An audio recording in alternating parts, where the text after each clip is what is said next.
Oh, yeah, commiserations on the result tonight. What's your kind of immediate reaction to losing at the first stage of the finals?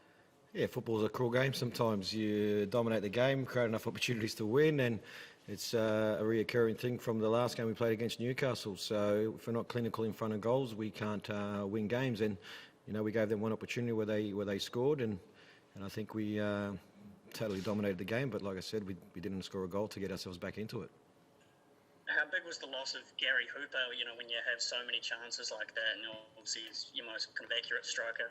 Yeah, look, obviously you're not having Hoops there, where he's a very influential player and he's a goal scorer. So not having Hoops there does hurt us. But at the end of the day, we've got the players have got the ability to do it. And unfortunately, the last couple of games we didn't do it, and we didn't do it tonight. So that's why we walk away with a 1-0 loss.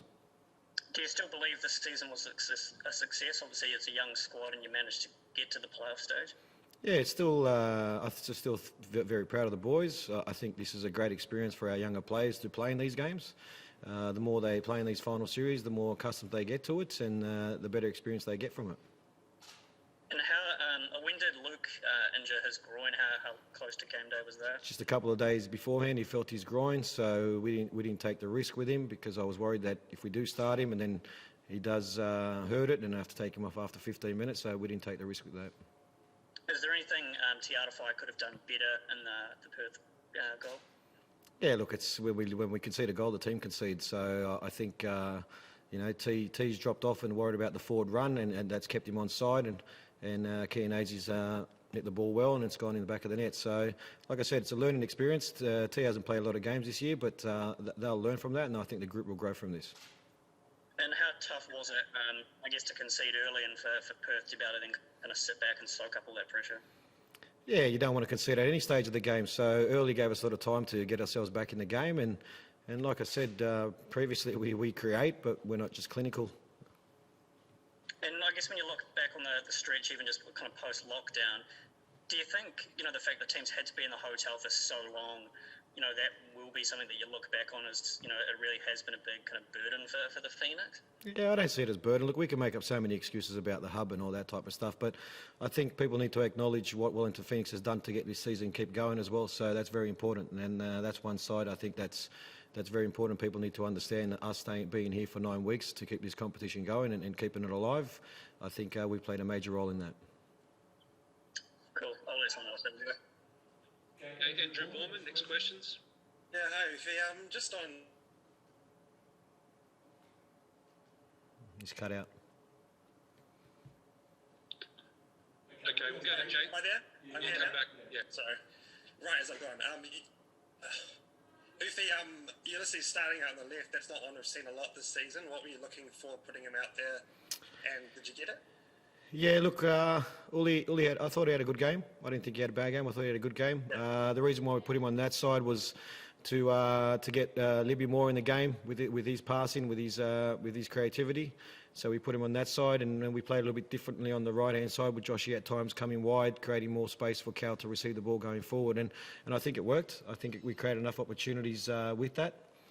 Like I said, for me, we played some really good football. The performance-wise, great. And now, building on for next season is putting that into results week in, week out. And just in terms of substitutions, you left it pretty late to bring anyone on. It's all right, I can hear you, mate. I can hear you. Okay, you left it pretty late to bring anyone on. Was it a case of having limited options, just with Hooper gone and?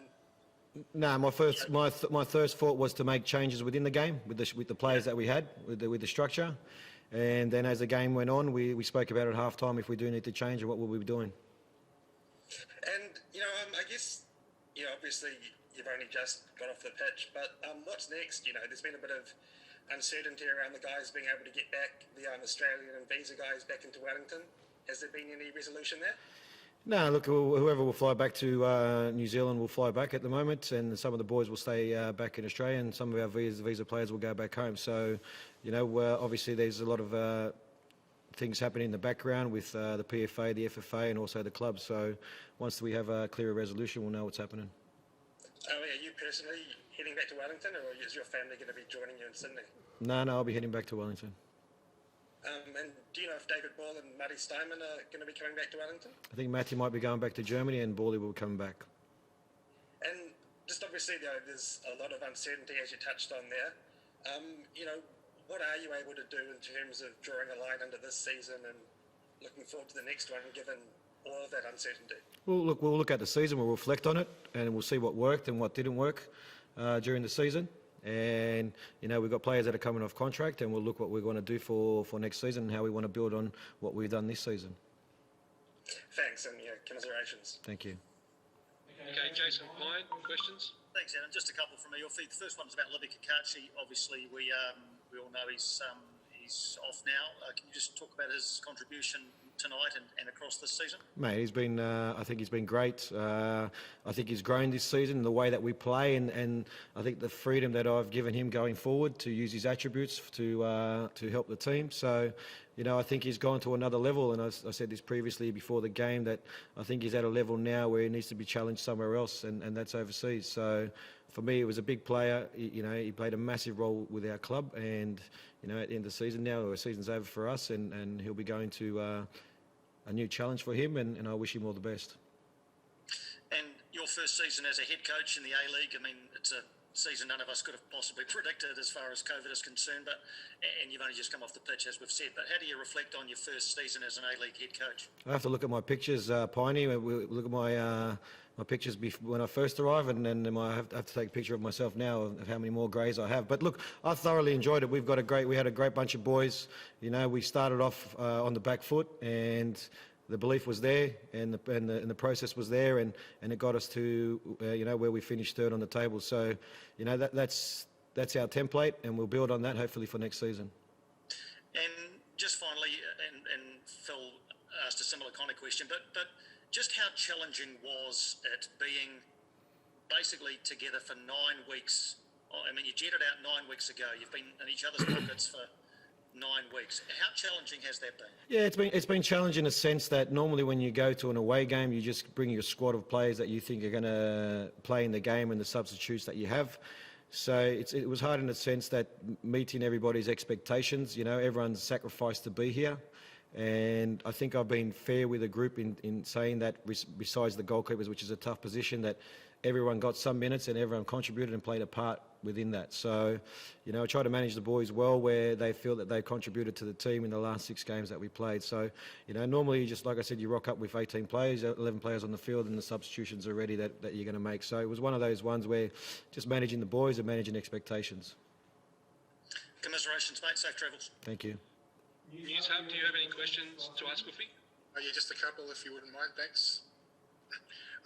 Coach, commiserations on the loss tonight. Hey, Kellen Elliot, a young player who really stood out tonight, thought he was outstanding. Tell us a little bit about his development this season and the trust you put in him to perform on such a big stage.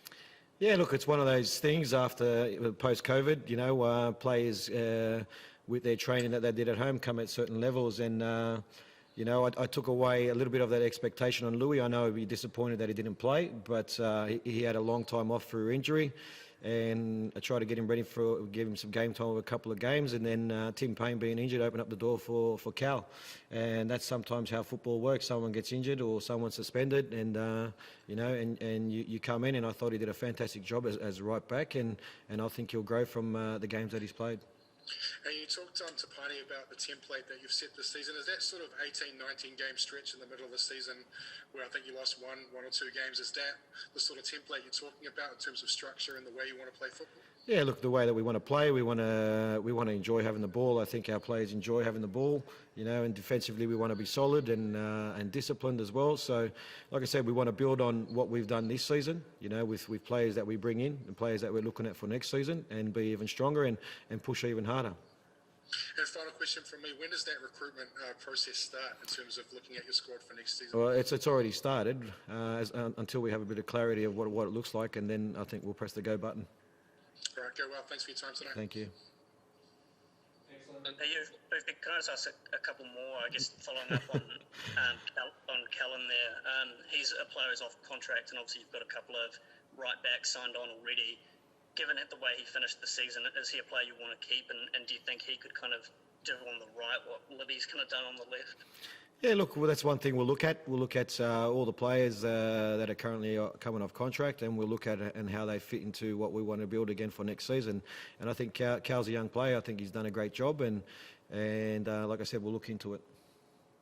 And one a lot of Phoenix fans obviously want to know is, are you definitely going to be back to build on the season? Yeah, well, I'm flying back to Wellington, so I'll be there for next season, mate.